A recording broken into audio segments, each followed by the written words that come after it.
Kryetari i VMRO-DPMNE-s Kristian Mickoski u kundërpërgjigj kreut të BDI-s Ali Ahmeti për mesazhet që ky i fundit ja dërgoi nga Konventa Aleancës Kombëtare për Integrim në Shkup.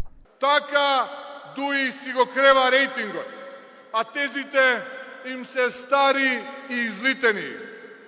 Те крвави, те јастреби, те орли, те зајаци. Истото тоа, истиот фолклор го споменуваат. 20 години истиот филм. Албанците му се иселија, парам парче направија од крадење. Metaforat në mitingje më nuk u kalojnë, janë të mira për filma humoristik nëse duan të bëjnë dikë për të qeshur, tha Mickoski, duke i garantuar Ahmetit një gjë. После 15 месеци или нешто повеќе, еве да речеме година и половина, отиде во опозиција.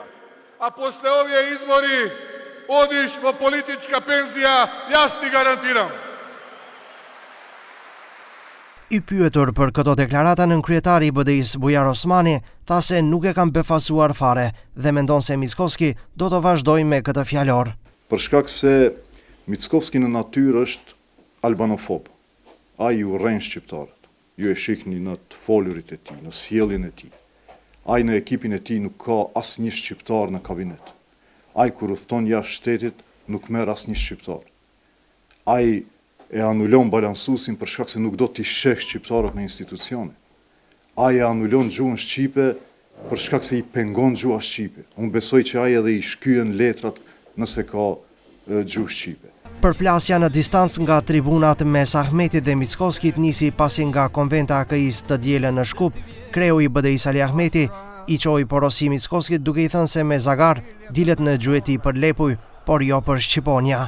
Shqiponjat fluturojnë lartë në kaltërsi, Zagarët ruaj për Lepuj.